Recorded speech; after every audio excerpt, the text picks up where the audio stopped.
You are listening to an American Free Press podcast. Joining me on the line is Chuck Pfarrer, former U.S. Navy SEAL and the author of SEAL Target Geronimo, the inside story of the mission to kill Osama bin Laden. Chuck, thanks for joining us today. Sir, it is a great pleasure to be here. Thanks for talking to me. Is it okay if I refer to you as Chuck or Mr. Pfarrer? You know what? I really prefer Chuck because Mr. Pfarrer generally means I'm in trouble. Thanks, Chuck. Chuck, I want to, of course, get into the book because it really was terrific. It reads like a Tom Clancy novel. I'm not really much of a fiction reader. Pretty much only read nonfiction, and of course this book was nonfiction, but it's like a nonfiction fiction book. It was amazing. But before we get into the book, for the benefit of the listeners, can you let them know a little bit about who you are? Well, I always go back to, in a previous life, I was a Naval Special Warfare officer myself, kind of an odd family. My family is Swiss. We've been in the United States 4 generations, and I am the 3rd generation of that family to be a naval officer. I graduated myself from BUD/S way back in 1981. I served at SEAL Team 4 in Central America. I was the executive officer of the SEAL detachment assigned to the multinational peacekeeping force in Beirut, Lebanon, during the Lebanese Civil War. I witnessed the Marine barracks bombing and the French Foreign Legion bombing in the bombing of the American embassy there in Lebanon. Afterwards, I served as the Caribbean contingency commander for Naval Special Warfare. I served in Honduras and El Salvador throughout the Caribbean. Then I was transferred to Naval Special Warfare Development Group, also known as SEAL Team 6, where I eventually served as the Red Squadron Commander, an Assault Element Commander, and was there that I left the service. I continued in the reserves for 15 years after that. On the civilian side, I have had a checkered career as an author and a novelist, and God help me, a Hollywood screenwriter. Those are the things that will happen to you if you don't pay attention in school, kids. Let's just talk about, before we get into the book. Oh, by the way, let me just, for the benefit of the listeners, you said BUD/S, and of course there are a lot of acronyms and there's a lot of terms that people should become familiar with to understand what we're talking about, and of course we don't have the time to go over all of them. But when you get the book, listeners, SEAL Target Geronimo by Chuck Pfarrer, in the back there is a glossary, and BUD/S stands for Basic Underwater Demolition SEAL Training, and that's something that I want to touch on in a little bit, about how brutal that is. But you said that you are an author and a screenwriter, and can you just tell the listeners a little bit about some of your work, what you've done? When I got out of the Navy, oddly enough, I was going to go to medical school. I thought I was going to become a psychiatrist, which is sort of, I guess that says something about myself. I thought very strangely that I had sold a screenplay while I was in the Navy. I thought, well, I'll just write another screenplay to help pay for medical school. Medical school wasn't in my future, but I wound up doing a couple of movies. I did Navy SEALs. I did Hard Target. I did Red Planet, Dark Man for Sam Raimi, and I did The Jackal. Let's see, a couple other movies that are not as good or notable. I started writing books. In the early 2000s, I wrote an autobiography called Warrior Soul, the memoir of a Navy SEAL. I wrote a novel called Killing Che, which was a barely fictionized account of the American effort to track and kill Ernesto Che Guevara in Bolivia in 1967. And my most recent book is SEAL Target Geronimo, Inside the Mission to Kill Osama bin Laden. It's a nonfiction book, and it accounts the recent SEAL team raid on Abbottabad, Pakistan, to take out bin Laden. Mm-hmm. That's pretty cool. You sold the screenplay while you were in the Navy. You know, it was interesting. When I was in graduate school, I met a really unique Renaissance character, a guy named Richard Murphy, who had come out to Los Angeles. I was going to school at Northridge in L.A., and Murph was literally the kind of guy who came out to Los Angeles to break into screen biz. And we wrote a screenplay together that didn't really go anywhere. I wound up joining the Navy. Literally, while I was stationed in Beirut, we corresponded, sending each other scenes and portions of the screenplay. When I got back from Beirut, it was optioned. So there for a while, I was the only Navy SEAL in the world with a William Morris agent. That's great. I kept writing in what was my spare time during my naval career, and was lucky or unlucky enough to have landed into a career in Hollywood after I got out of the Navy. Well, I'm sure luck had something to do with it, but obviously you can write. I just read your book, so don't sell yourself so short there, Chuck.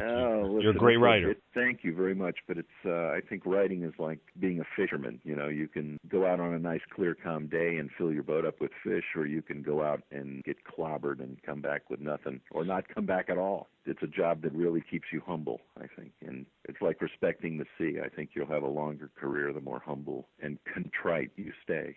Right. You know, there's always something to learn, and you have to remain open to learning it and putting it together. I couldn't agree with you more about that. I do a lot of writing myself. You know it. Yeah, I do. Your latest book, as you mentioned, of course, SEAL Target Geronimo. On page 25, you're talking about something called Hell Week. I want to give the audience a little bit of understanding about what these people go through to become SEALs. I mean, I've known SEALs in my Navy career, but I never knew what they went through. And let me read this right here. The survivors, this is, of course, of something called Hell Week, look like shipwreck victims. Their uniforms are torn, and their feet are so blistered and ulcerated that a class can be tracked by the bloody footprints left by its members. By Saturday morning, some men can no longer walk without support. Some have hands and feet that are swollen like balloons, and others are sunburned beyond recognition, the skin on their faces peeling off in sheets. Now, Chuck, let me ask you this. Did you embellish this in any way?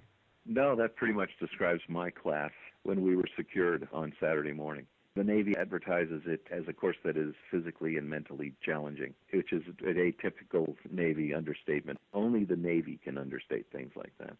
Hell Week is either the fourth or sixth week of the first phase of training, and I say fourth or sixth because there is a period of pre-training now that they put on in front of it. It runs from Sunday night to Saturday morning. It's a week during which you are given no more than 4 hours of sleep.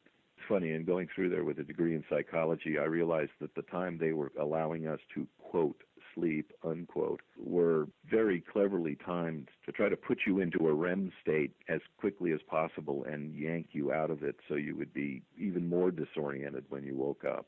They run you through a constant list of evolutions, running, swimming, diving, paddling your boat. They're all sort of team sports. You're grouped together into boat crews. The boat crews compete against each other, and the losing boat crews are given even more things to do and more punishment, as it were. It's not unusual to lose 60% of the guys will volunteer to quit during this period. It's the crucible through which every prospective Navy SEAL is put.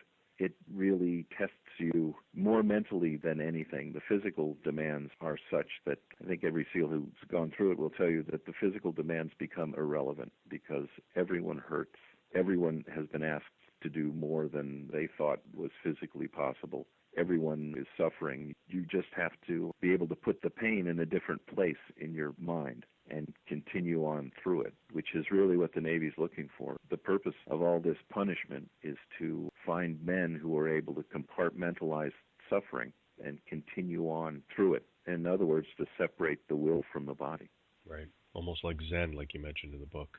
Exactly. I think there's much in common with what a Zen monk is trying to do between what he feels and what he's capable of doing himself. It's very similar.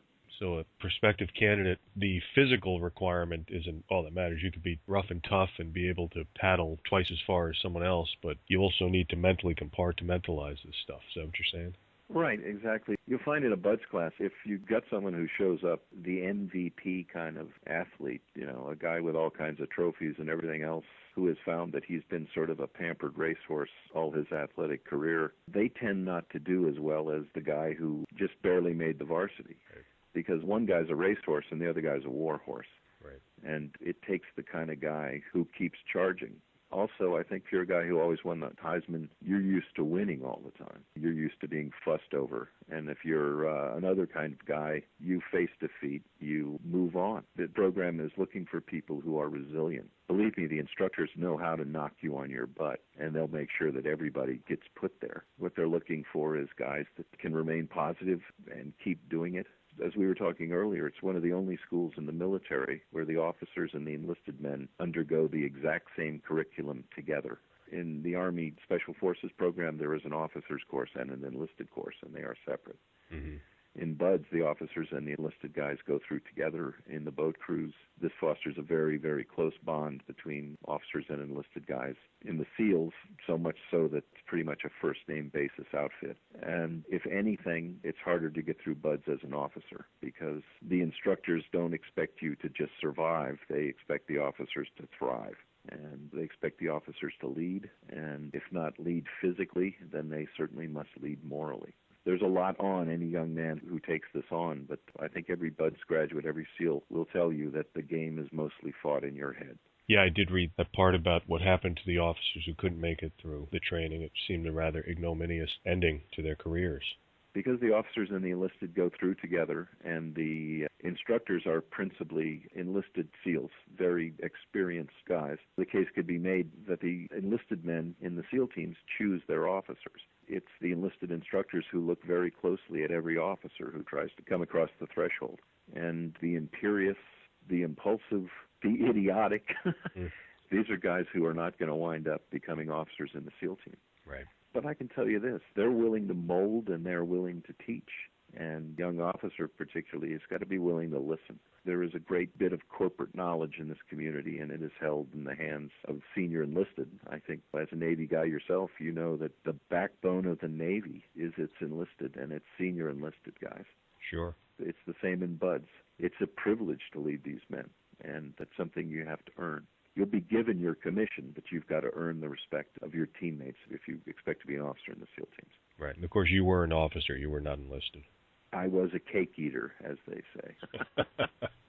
Well, let me just talk a little bit about the SEALs here. On page 11, you say that the smallest and most elite special operations unit in the world is SEAL Team 6. On page 37, you say that SEAL Team 6 was and is on the highest alert of any unit in the U.S. military. Of course, in the book, and thank you for doing this, you go through the history of the SEALs, and I gained a lot of knowledge from reading that. Of course, there are certain events that occurred throughout history that had a great impact on the evolution of the SEALs and SEAL Team 6. On page 43, you talk about, as you mentioned earlier, you were in Beirut, Lebanon, when that truck bomb went off. I guess that was October 23rd of 1983. And you say on page 43, and of course 243 American Marines were murdered that day. You say that the bomb that took out the Marine Battalion Landing Team headquarters in Beirut was the largest non-nuclear explosion in the history of warfare. I wasn't aware of that. Can you tell the listeners, Chuck, why was this event significant to the evolution of the SEALs and SEAL Team 6? Well, I could tell you just a little bit of background. The multinational peacekeeping force was inserted into Lebanon in 1982. There was a previous peacekeeping force inserted back in the 50s. I'm speaking of the one here in the early 80s. Right. The civil war had broken out in Lebanon. The spark, I think, was that the Palestinian Liberation Organization had been kicked out of Jordan, moved into Lebanon, where they simply set up shop, meaning roadblocks, and they had moved to supplant the Lebanese armed forces and eventually the Lebanese government itself.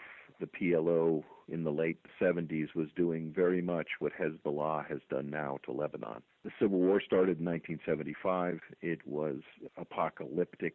The city of Beirut consumed itself. It was surrounded by artillery pieces, shells raining down. I like to compare it to the last 15 minutes of Black Hawk Down pretty much every day. Right. The PLO was able to use this chaos in order to launch an unrelenting series of attacks on Israel, which borders Lebanon to the south. Eventually, the Israelis invaded Lebanon.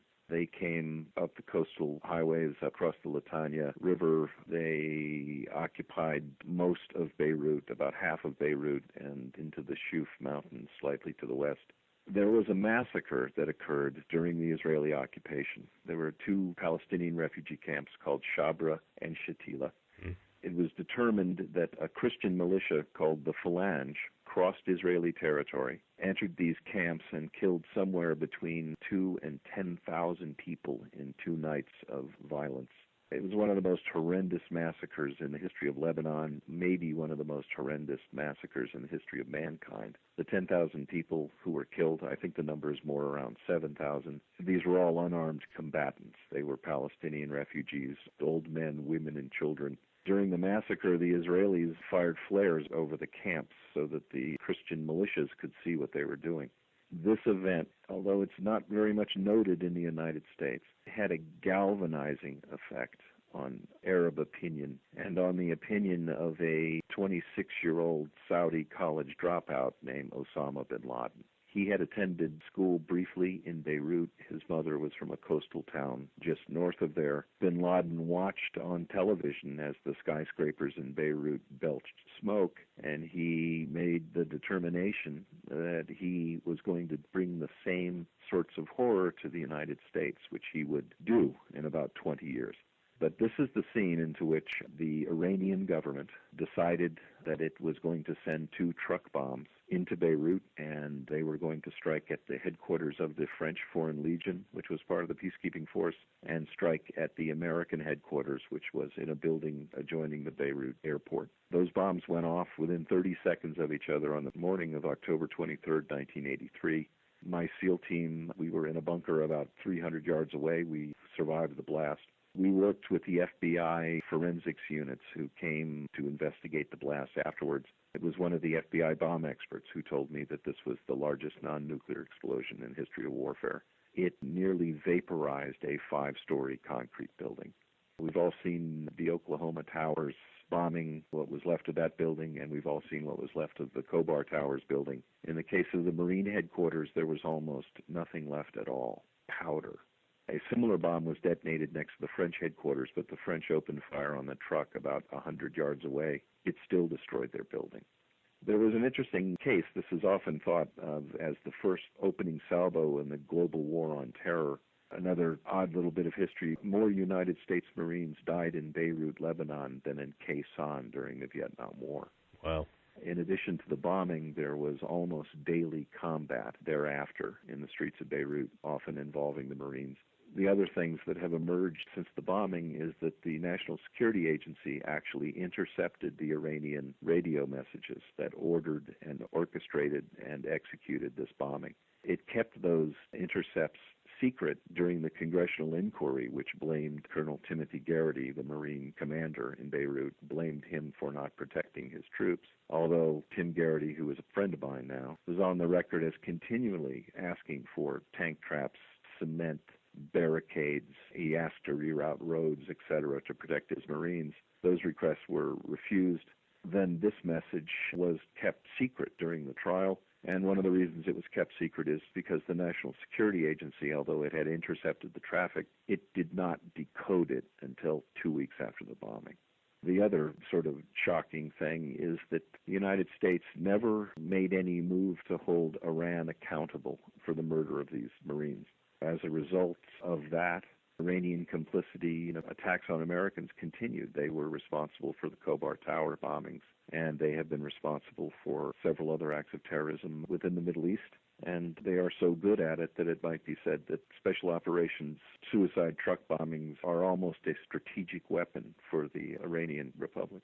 Mm-hmm. And of course, as you explained on page 82, it is one of the ironies of history that the most emblematic weapon of Islamic terrorism, the truck bomb, was invented not by a Muslim fundamentalist, but by a radical Jew. Well, that's correct. It's Menachem Begin who gets the credit for inventing the truck bomb. He loaded explosives into a truck that was parked in front of the King David Hotel in what was then the British Mandate of Palestine in 1948. It was not a suicide bombing in that the driver did not detonate the vehicle, but the truck was left in front of the hotel, which contained British command elements. Some hand grenades were thrown moments before the truck bomb was parked in order to gather a crowd.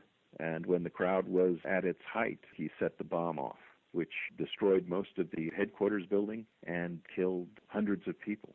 And again, it's a bit fascinating that there seems to be enough hatred and blame to go around on both sides. Regarding Sabra and Shatila, what set off Osama bin Laden was the fact that a Christian militia had been able to pass through Israeli-occupied territory, and apparently with the complicity of the Israeli army, to commit this atrocity. Israeli investigations themselves found that the defense minister, Ariel Sharon, was not just complicit, but responsible for the massacre. Ariel Sharon, as we all know, went on to become prime minister of Israel. Right.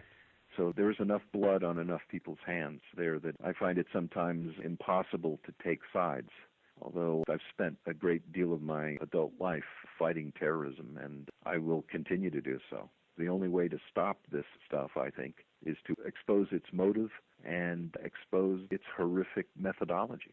Now, you, of course, still work in the area of counterterrorism. I don't know if you're familiar with that book by Timothy Naftali about the history of U.S. counterterrorism. I think it was called Blind Spot. Yes, I have read it, yes. Pretty good book, actually. Yeah, great book. I think Naftali is the director of the Richard Nixon Library out in Yorba Linda, California now, if he still is. But what I picked up from that book was that prior to the 1967 war, the Israeli-Arab 1967 war. Prior to that, the terrorism that existed in the United States was Puerto Rican terrorism. And it was only after Israel invaded these particular areas of the Middle East and changed the borders, that's what really got the Palestinians going, because the world community, for some reason, couldn't say, hey, get back to where you were, agreed upon borders. They said, no, we're staying here. And that's really what started terrorism in the U.S. Is that something that you would agree with? Well, I would. I think that the Puerto Rican terrorism did continue through the United States with the help of the Cuban DGI. Cuban Intelligence Service has always been sympathetic and complicit to those radical Puerto Rican elements. After 1967, there was the political climate. There was, of course, the geopolitical realities on the ground, and also the rise of Yasser Arafat as someone who was able to pull together Palestinians with vastly different expectations, political orientations, and willingness to use violence. You know, Arafat was really an amazing person in history. He was able to form an umbrella organization under which he had almost a dozen Palestinian nationalist and radical organizations that were like keys on a piano for him, and he could manipulate them at will. For example, the Popular Front for the Liberation of Palestine under George Habash, who was a Christian, an avowed Marxist, extreme radical. He was able to carry out some of the most vicious terrorist attacks, and Arafat could always maintain some degree of plausible deniability. Mm-hmm. However, he was the conductor of this symphony of violence, which, as you know, from the late 60s all through the 70s and into the 80s, the primary threat worldwide was Palestinian terror. Hijacking airlines, assassinations, the massacre at the Munich Olympic Games. There was almost no level that these guys weren't able to go to. They were also able to carry out some very sophisticated attacks. For example, Dawson's Field, where they were able to hijack 5 airliners at once, converge them in from around the world, hold a press conference, and blow the airliners up on live television. There was a lot that they were able to do. One of the things that helped them is the secret services of the Soviet Union and the Soviet satellite countries, which gave these guys sanctuary, explosives, and training, as well as travel documents, which permitted them for almost 20 years to conduct a global campaign of terror. The great game. And Arafat wasn't even a Palestinian, right? No, he was an Egyptian. His parents were Palestinian. He was himself an Egyptian. Right. Did these guys, and do they have a beef against what's happened to them vis-a-vis Israel? Well, I think they do. It's going to be hard to conceptualize the history of the Middle East, but there were 2 treaties, 2 diplomatic documents that have affected us down through the present day. The first was an agreement called Sykes-Picot, which was a secret treaty signed between the French and the British in around 1916. World War I was still going on. Of course, that was fought between what we consider the Allies and the Central Powers, which were Germany and Austria, but they were joined by Turkey. The French and the British were looking forward to the end of the war and dividing up the spoils. Sykes-Picot specifically dealt with the Middle East. It created the boundaries of every country that we now call the Middle East. Right. For example, the French wanted a foothold on the Mediterranean, and they got the nation of Lebanon, which was deliberately created to be a bit of a basket case so they might rule it. In the case of Lebanon, you have Druze, Alawites, Sunnis, Shias, and Christians all packed into a nation the size of Connecticut. The British wanted oil, so they created a nation out of Mesopotamia, and they called it Iraq. It had Kurds in the north, Sunnis in the middle, and Shias in the south, and it, of course, had valuable oil, which the Royal Navy needed.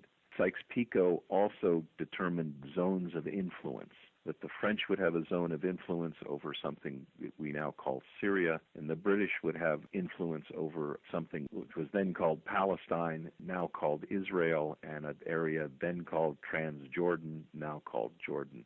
These countries were literally drawn up in grease pencil on a map in a secret treaty. Right. After the war, the Turkish Empire, Ottoman Empire, collapsed. The French and British were able to impose those grease lines, turn them into real countries. But every one of those countries highly unstable, just taking Lebanon as an example. Now add to this, the British were on the ground carrying out a mandate in Palestine. In 1948, Jewish immigration had reached high pitch. The Jewish nation was formed during their War of Independence, as they call it, in 1948. But since then, the Zionist state has expanded in several leaps and bounds. In 1967, they won the Gaza Strip, much of the Sinai Peninsula, and the Golan Heights.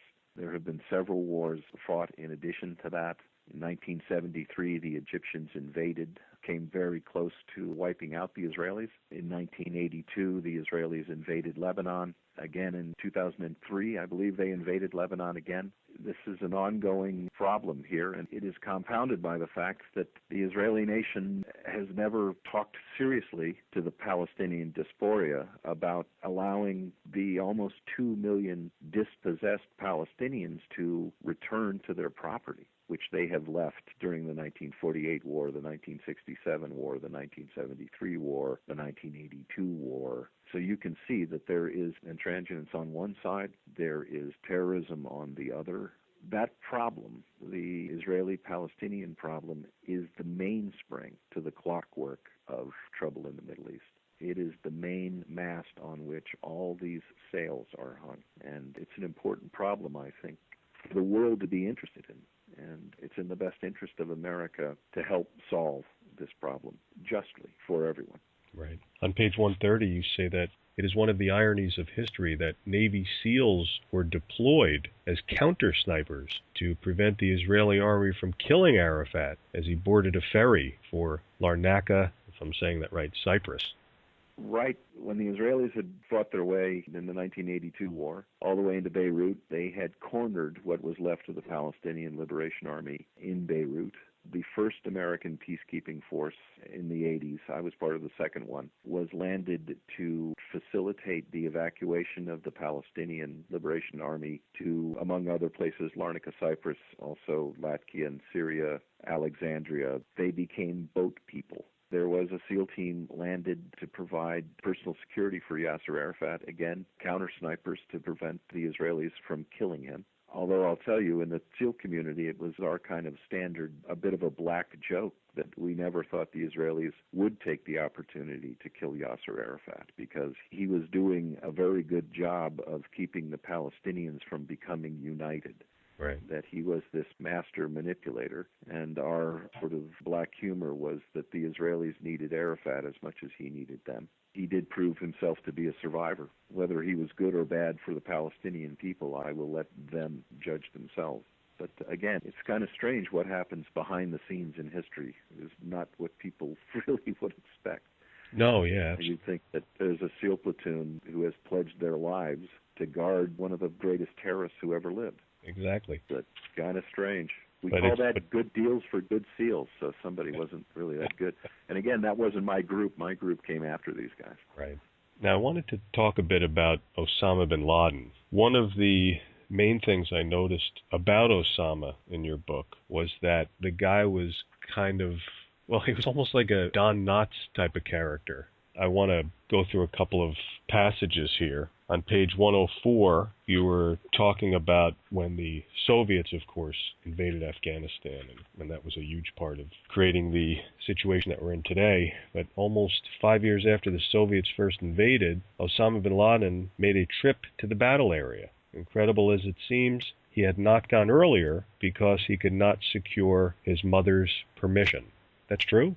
Yeah, that is true. When you're writing about the life of Osama, you have to realize that the things he wrote about himself weren't always true. He would later claim to have traveled to Pakistan the day after the Russian invasion, which categorically was not true.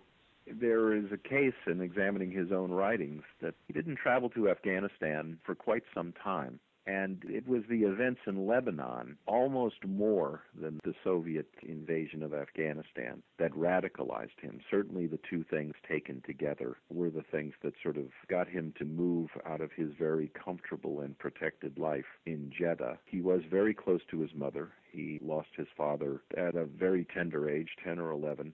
He was much less the man of action, I think, than a Western mind might perceive. He grew up in very affluent circumstances. He was a bit of a spoiled child. He was the son of the fourth wife of Mohammed bin Laden, who had become a self-made billionaire construction magnate in Saudi Arabia. His mother remarried, grew up with some stepbrothers and sisters.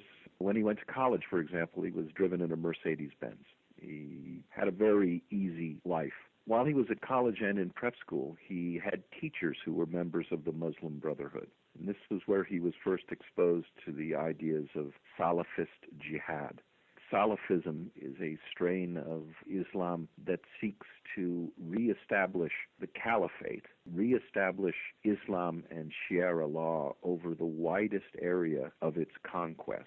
Within 200 years after the death of the Prophet Muhammad, we're talking in 600 and 700 AD here, Islam has spread from Western China all through the Middle East, through Persia, through the Balkans, all through what we call the Middle East now, North Africa, all the way to the Atlantic and across the Straits of Gibraltar into Spain. If you think of Spain and you think of its troubles now, you can see what the Salafists, why they would have any business in Spain. So a Salafist jihadi is one who is pledged to reestablish the rule of God over all this area. Mm-hmm. Bin Laden came into contact with these philosophies when he was a rather mediocre high school student and a not-so-great university student. These men had a great effect on his thinking, and I think it's fair to say that they saw in Bin Laden someone who could write checks. He was courted assiduously by these men and eventually cultivated by them. He finally found his way. Several years after the Soviets started their invasion, Mr. bin Laden found himself in northern Pakistan running an outfit he called the Services Bureau, which was essentially a series of guest houses to facilitate, I'd almost say, adventure travel for rich members, at least paying members from the Gulf states, to come and experience jihad in Afghanistan against the Soviets. Mm-hmm. Yeah, I remember reading about, on page 124, I said, geez, not bad. Those who made it through training, of course this is talking about the terrorists, would receive a salary of $1,000 a month, and married men would get an extra $500. Medical care was provided, as was a month of vacation, and a round-trip ticket home once a year. So I could see why a lot of people would be attracted to going through terrorist training. And those were the conditions for the men who were hand-selected for Al-Qaeda. When it was obvious that the Soviets were going to withdraw from Afghanistan, by that time, Osama had come into contact with Dr. Ayman Zawahiri, who is presently the head of Al-Qaeda. Dr. Zawahiri is a very interesting guy. He was an Egyptian physician. He was involved with the Muslim Brotherhood and also involved in the assassination of Anwar Sadat. Zawahiri was arrested after the assassination. He was tortured in prison. He broke and informed against the Muslim Brotherhood. He was released for time served, wound his way into Saudi Arabia first, where he inveigled his way into the confidence of Osama bin Laden, and then into Pakistan. Ayman Zawahiri was one of the men who convinced bin Laden that the jihad should not just be waged against the Soviets, but against the West as well. Mr. bin Laden previously had been under the tutelage of a gentleman named Sheikh Azam, who was a Palestinian, a true romantic hero of the jihad, a military commander and an Islamic scholar, who was able to moderate Mr. bin Laden's terrorist desires and get him to concentrate on the war at hand, which was the war against the Soviets. Ayman Zawahiri was complicit in a car bomb explosion that killed Sheikh Azam. Once that moderating force was removed from bin Laden, it was Zawahiri principally that helped move bin Laden to now target the West and the West in general. Zawahiri is one of the co-signers of the documents founding Al-Qaeda and also shifting its target base to Christians, Crusaders, and Jews. But interestingly enough, Zawahiri preaches a heretic Islamic doctrine called takfiri, which means that Dr. Zawahiri thinks that he can determine himself who is a good Muslim and who is not. Right. And in Dr. Zawahiri's mind, if you are not sufficiently Muslim, then you are an apostate and you too will be killed. It's also a very ugly fact about Al-Qaeda that the majority of its victims are neither Christian nor Jews nor Hindus, but Muslims. Right. And civilians. Al-Qaeda has killed more Muslims than any other faith. So again, you're dealing with, in the case of Dr. Zawahiri, I think truly a psychopathic personality. Mr. bin Laden, jumping slightly ahead here, I think one of the reasons that Mr. bin Laden was able to be located finally by the United States was because he was betrayed by Ayman Zawahiri, just as Zawahiri had betrayed the Muslim Brotherhood in Egypt, just as he had arranged for the murder of Sheikh Azam. 10 years after 9/11, Ayman Zawahiri committed security breaches that allowed the Americans to find Osama bin Laden. And the prize that Zawahiri always had in mind were the hundreds of millions of dollars in funding still extant. The money, the booty from the Services Bureau, which is the money that finances all of Al-Qaeda's operations worldwide. And Zawahiri is in possession of that right now. And at least for now, he is the leader of Al-Qaeda as well. And target number one, I guess. He is target number one at this point, yes. Mm-hmm. Now, I want to continue with Osama because when I mentioned before the comparison of Osama to Don Knotts, what were you thinking? Did you agree with that? Well, I really would. After the Services Bureau was established in Pakistan, Dr. Zawahiri had then inveigled himself into the entourage.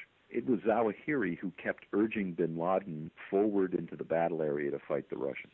You know, this is kind of an odd thing to do with a guy who was supposed to be your commander-in-chief, your emir, and at least partially the source of all your operational capital. Bin Laden proved a staggeringly inept combat commander. I won't even go into a lot of it, but I will say that in one of his battles with the Russians, he actually, for some reason, climbed a tree during a firefight, which I can tell you, as a combat officer, is an almost lethal thing to do. He barely survived that. He was exhibiting during his combat deployments symptoms of Addison's disease.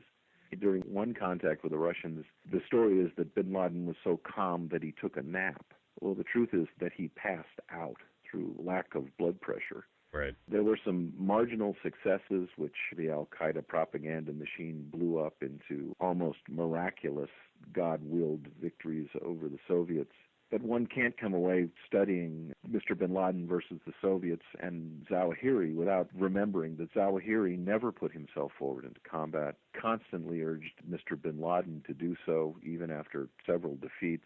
And oddly enough, Dr. Zawahiri, who was trained at one of the best medical schools in the Middle East, continually and deliberately failed to recognize in his own patient low back pain, fainting, low blood pressure, and an incredible urge to eat table salt. These are all prima facie symptoms of Addison's disease. Yet Dr. Zawahiri never diagnosed it and never provided the simple medications to have treated it. It becomes increasingly obvious as you look at it that Zawahiri was putting bin Laden in harm's way. Also, Zawahiri had the sort of personality that he considered himself to be more highly educated than bin Laden, which is true. He had a medical degree and bin Laden had dropped out of his junior year in college. And that Zawahiri considered himself to be much more of a credible religious scholar than bin Laden, and that too is arguably the truth. It was Zawahiri who got bin Laden to form Al-Qaeda and to model it, oddly enough, on the Joint Special Operations Command. That what he wanted to do was find the best jihad fighters he could, the most highly motivated, religiously reliable, and operationally experienced men. Language capability was a very important asset, as were technical skills. These were the sorts of men that were put through testing camps in Pakistan and then higher order camps. This was the mechanism by which the 9/11 hijackers were selected and trained and dispatched into the West and again finally put on the path of 9/11. But these were special men that came into the possession of Al-Qaeda. They were literally as valuable as gold, because there were never any shortage of martyrs or people willing to join Al-Qaeda. But what they needed were people who were able to speak Western language, affect Western dress and manners, and move in Western society. The other thing is that if you have guys like this and you have motivated them for jihad and martyrdom, told them the West is evil, given them the appropriate religious fervor, when you deploy them into the West and into Western culture, they become perishable commodities. They see things that are not so bad in the West. They see that there is tolerance in the West. They see that women are not treated as chattel. You put these guys in for a mission and you have to use them soon because they will go native, if you will. Right. And again, you see that's what happened with the 9/11 hijackers. Right before the mission, they were going to strip clubs, drinking whiskey, etc. Right. So that's one thing that operates against Al-Qaeda, that they're trying to sell an ideology that puts the world back in the 6th century A.D., and the great Satan is also the great seducer. And Right. It's very difficult to get these guys to maintain their willingness to die. Yeah, I guess maybe if the West didn't so blindly support Israel, that they probably wouldn't have much of a beef with the West then. Well, I think that Palestinian-Israel problem is the main circuit cable that runs through here. There's absolutely no question about it. I think, though, that what we've got now anyway is standalone terrorism. In Al-Qaeda's own estimation, they have two problems. They have the near enemy, which is not only the nation of Israel, but apostate governments, which previously were the Arab dictatorships, which we see now fluttering in the Arab summer as it goes on here into the Arab winter. Mm-hmm. And then the far enemy, which is the United States of America. We are a target to them, principally because of our support of Israel, but also because we are emblematic of a democratic nation. And Salafists hold that democracy is a religious crime, because the only government that they see as righteous and viable is Sharia law. Now again, these guys are in the tiniest minority in Islam, but they are willing to act on their beliefs, and there is almost no check on the amount of violence that they are willing to bring to their solutions.